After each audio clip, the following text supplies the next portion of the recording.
Hi guys. I was sitting at my desk, exhausted after another 12-hour shift, when my phone buzzed. It was a text from my younger brother, Max. Hey man, just wanted to let you know. Don't worry about coming to the wedding. It's mostly a formal event, and we're keeping the guest list tight. No hard feelings. Okay? No hard feelings. No. Hard. Feelings? I paid for everything. The venue. The catering. The band. The decorations. Even the wedding dress. It wasn't even my idea, I never offered. But my parents' guilt tripped me, saying, "You're the successful older brother. It's your responsibility to help your family." So, like a fool, I did. And now, after I had burned through my entire savings, they had the audacity to tell me I wasn't even invited? I felt my chest tighten. My fingers shook as I reread the message. Maybe I misunderstood? Maybe he was joking? I called him. No answer. I called again. Straight to voicemail. My heartbeat thundered in my ears. This wasn't real. This couldn't be real. I took a deep breath and dialed my mother instead. She picked up on the second ring, her voice sweet as ever. "Oh, sweetheart. I was just thinking about you." I forced my voice to stay calm. "Mom, what's going on with Max's wedding?" A pause. Then a sigh. "Oh, honey, don't be upset. All right? It's just, well, Max and Lily want a very elegant atmosphere, and they're trying to keep the guest list curated. Curated. Like I was some kind of embarrassment that needed to be filtered out of their perfect little fairy tale." I clenched my fist so tight my nails dug into my palm. "So let me get this straight," I said slowly. "I paid for the whole wedding, but I'm not good enough to attend?" "Oh, sweetheart, don't be so dramatic," Mom tutored. "You know how these things are. It's not about you. It's just that Lily's family is very particular about the kind of guests." "The kind of guests?" My voice rose. "What does that mean?" She clicked her tongue. "Well, you work so much and you never really mix with their type of people. It's just..." I couldn't listen anymore. I hung up. I gripped my phone so hard I thought I might break it. My whole life, I had sacrificed everything for my family. I had always been the responsible one, the dependable one, and this was my reward? I stared at the ceiling, my mind racing. No, this was the last time they would ever use me. I should have seen this coming. This wasn't the first time my family had used me. It was just the biggest betrayal. Ever since I was a kid, my parents had drilled one lesson into me. Family comes first. But what they really meant was, you will sacrifice everything so we don't have to. Max was always the golden child. The charming one, the funny one, the one who, according to my parents, was destined for greatness. And me? I was the workhorse, the reliable one, the one who was expected to be responsible while Max coasted through life without consequences. When we were kids, I had to share everything with him. If I got a new toy, Max would cry until I gave it to him. If I got a bigger piece of cake, my mother would cut it in half and hand the rest to Max. "He's your little brother," she would say. "You should take care of him." And I did. I gave him everything. In school, when Max got into trouble for not doing his homework, my mother begged me to help him out. That turned into me doing his assignments for him. When he got older and blew all his money partying, my parents told me to lend him some. That turned into me covering his rent for an entire year. When he dropped out of college and couldn't find a job, they told me to let him stay with me, just for a few months. That turned into 2 years. And I let it happen. I let them turn me into his safety net, his personal ATM, his problem solver. Because every time I pushed back, I got the same response. "But he's your brother." It was always framed as my duty, my responsibility, my burden to carry. Then Max met Lily, and suddenly, everything became about the wedding. My parents were thrilled. Finally, their golden child was doing something right. They started planning the event as if it were a royal affair. "This is a once-in-a-lifetime moment," my mother gushed. "We have to make it special." And by we, she meant me. First, it was small things. They asked if I could cover the deposit for the venue. "It's just a little help," my father assured me. Then it was the catering. "You know Max isn't in a stable job right now." Then the photographer, the flowers, the decorations. Every request followed the same pattern. Guilt, pressure, obligation. "You're the older brother. You have a good job. It's only fair you contribute. And I did. I told myself it was fine, that it was just money, that helping my family was the right thing to do. But the more I gave, the more they expected. My parents never once suggested that Max contribute anything. He and Lily just kept adding to the list, assuming I would handle it. And I did, until I found out that I wasn't even invited. Sitting in my apartment that night, staring at my phone, rereading Max's message over and over again, something inside me cracked. This wasn't just about the wedding. It was about every single time they had taken me for granted. Every sacrifice I had made, every dollar I had handed over, every time I had put my own life on hold for them. And for what? So they could cut me out when it no longer suited them? So they could pretend I didn't exist the moment I wasn't useful? I clenched my fists, my heart pounding. No, not this time. This time I was done. I didn't sleep that night. I lay in bed, staring at the ceiling, my mind racing. Over and over, I replayed every time my family had used me. Every time I had put them first. Every time I had told myself that I was doing the right thing, that family was supposed to help each other. And every single time, they had repaid me with nothing but entitlement. By morning, my anger had hardened into something cold and final. I wasn't going to let this go. Not this time. I called my mother first. She picked up on the second ring, her voice bright and cheerful. "Oh, sweetheart, are you excited for the big day?" I forced myself to stay calm. "Tell me something, Mom. Why wasn't I invited?" A pause. "Oh, honey, don't start this again. We talked about it." No. "You talked. I want an answer." She sighed dramatically, like I was being unreasonable. "Sweetheart, it's not personal.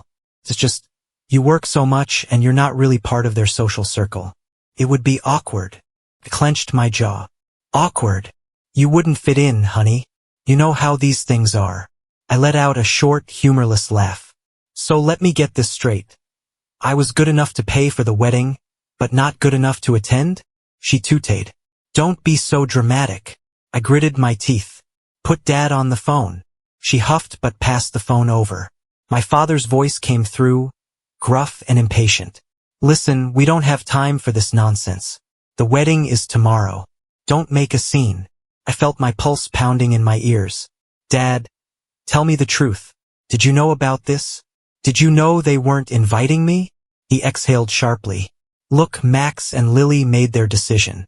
It's their wedding. And you just went along with it? Son, don't be selfish. It's their day. And honestly, maybe it's for the best. You have a tendency to..." "To what?" I snapped. "To not let people walk all over me? To expect basic respect. To be difficult," he finished, his voice cold. "You're always making things harder than they need to be. Just let it go." I laughed again, this time louder. "Wow, you really don't see it, do you?" "See what?" he asked, irritated. "That you've been using me my entire life. Don't be ridiculous." I shook my head. "I'm done." Silence. "What?" I said, "I'm done. With all of you. Don't call me. Don't ask me for money. Don't expect a thing from me ever again." Now it was his turn to laugh. "Oh, come on. Don't be childish." I didn't answer. Son. "You can't just cut off your family. Watch me." I hung up. I sat there, staring at the phone, my hands shaking. They would call back. They would try to guilt me, manipulate me, make me feel like the bad guy. But this time I wasn't listening. This time I was free. I expected silence. After I hung up on my father, I thought maybe, just maybe, they would finally understand. That they would finally realize I was serious. That they would let me go. I was wrong. The storm started the next morning. I woke up to 22 missed calls from my mother, 10 from my father, 3 from Max, and over 40 messages. "We need to talk. You're being irrational. This is not how family treats each other. Call me back now. You're embarrassing us." I turned off my phone. An hour later, someone was banging on my door. It wasn't just knocking. It was pounding, like whoever was on the other side was trying to break it down. My stomach twisted into a tight knot. I lived alone. No one ever came by unannounced. I walked over and looked through the peephole. It was my mother. Her face was tight with anger. Her hands clenched into fists. She looked furious. I sighed. This wasn't going to be easy. I unlocked the door and opened it just a crack. Mom! She shoved past me, storming inside before I could stop her. What is wrong with you? She snapped, spinning around to face me. I took a slow breath. Good morning to you too. Don't start with that tone, she hissed. Do you have any idea what you've done? You humiliated your brother. You humiliated this family. I stared at her in disbelief. I humiliated you? My voice was eerily calm. You cut me out of the wedding after I paid for it. And now you're mad at me. She folded her arms across her chest. You're being dramatic. I let out a hollow laugh. Dramatic? I gave everything to this family. And the second I say no, you all act like I never existed. Her eyes darkened. You're making a scene. That's why Max didn't want you there. You always make things about yourself. That hit me harder than I expected. I swallowed down the lump in my throat. No, Mom. I make things about survival. I worked myself to the bone so that Max could have a free ride. I spent years putting you all first. And for what? She flinched, but quickly recovered. Max is your brother. You should support him. I clenched my fists. And what about me? When have any of you ever supported me? She exhaled sharply. We raised you. We gave you everything. You gave me expectations. That's not love. That's control. Silence. Her lips pressed into a thin line. Fine, she said coolly. If that's how you feel, then you can deal with the consequences. I narrowed my eyes. What consequences? Her gaze was cold, calculating. You think you can just cut us off? That's not how this works. You'll see the consequences. I stepped closer, my voice low. No, Mom. You'll see the consequences. For the first time, she looked uncertain. Leave, I said. She hesitated, then turned on her heel and stormed out. I closed the door, locked it, and then I collapsed onto the floor and let out a breath I had been holding for years. It was over, or at least I thought it was, until Max called me later that night. And this time, he wasn't calling to apologize. This time, he was calling to destroy me. Max's name flashed on my phone screen. I stared at it, my heart pounding. I could ignore him, block his number, pretend he didn't exist. But something inside me whispered, no, pick up, end this. So I did. Hello. His voice was sharp, angry. What is wrong with you? I leaned against the counter, gripping the phone tightly. Excuse me? You just cut off Mom and Dad? Just like that. I exhaled slowly. Yes. You're such a selfish bad guy. I laughed, the sound bitter. I'm selfish. Yes, he shouted. You abandoned your own family. After everything they did for you. I shook my head. Everything they did to me, you mean? Oh, don't start with that victim complex. His voice dripped with disdain. You think you're some kind of martyr? Newsflash, dude. No one cares. I clenched my jaw. Then why are you calling me, Max? Silence. I smirked. You need money, don't you? More silence. Then, low and quiet, he said, I shouldn't have to ask. A laugh burst from my lips. Oh my God. You actually think I owe you? You're my brother. No, Max. I was your wallet. His breath hitched, like he wasn't expecting me to say it out loud. You're such a disappointment. And you? I said, my voice like steel. Are a leech. Silence again. But this time there was something else there. Something darker. You're gonna see the consequences, he said finally.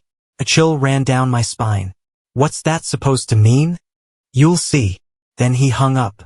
I stared at the screen, my pulse hammering. Something wasn't right. And I was about to find out exactly what. Started small. A denied transaction on my credit card. A strange email from my bank, asking if I had recently changed my address. Then, a week later, I woke up to find my account drained. Every penny gone. I sat there, staring at the empty balance, my mind struggling to process what I was seeing. Then the call came. Sir, the bank representative said, we have reason to believe this was an authorized transaction. The funds were transferred to a joint account under your family's name. A joint account. My family's name. Max. I felt like I was drowning. So you're telling me My own brother stole my money? The woman on the line hesitated. Legally, since the account was previously linked to yours, it doesn't qualify as theft. I nearly dropped the phone. Not theft, because legally my money had been accessible to them. I had never removed their names, because I had never imagined they would do this to me. I drove straight to my parents' house. The second my mother opened the door, I pushed past her. She gasped. "Excuse me, where is he?" My voice was cold, controlled. She crossed her arms. "You have no right to barge in here. Where is he?" A slow clap echoed from the hallway. Max stepped into view, smirking. Well, he said. "Look who finally decided to visit." I saw red. I lunged at him, grabbing his collar, shoving him against the wall. "Give it back." He didn't flinch. He just smiled. No. I shoved harder. "I swear to God, Max." "What?" he sneered. "You'll hit me? Go ahead. Prove to Mom and Dad what a bad guy you are." I froze. He wanted this.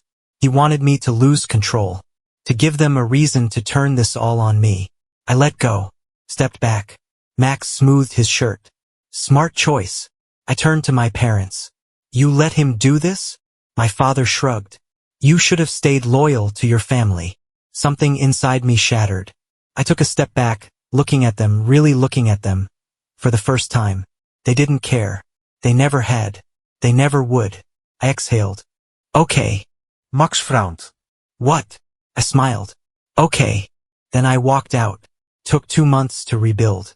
I filed a fraud claim. It was denied. I hired a lawyer. He told me I had a case. And I sued them. I sued my own family. Max, of course, played the victim.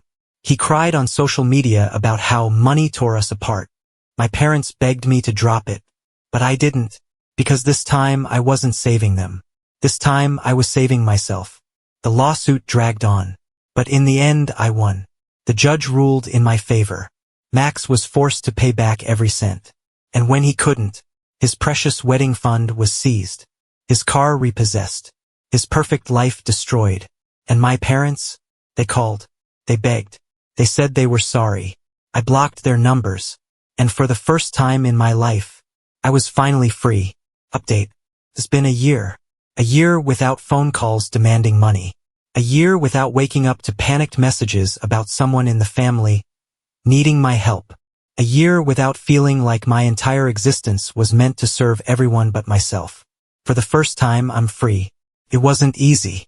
Cutting them off felt like tearing off a part of myself. No matter how much they hurt me, they were still my family.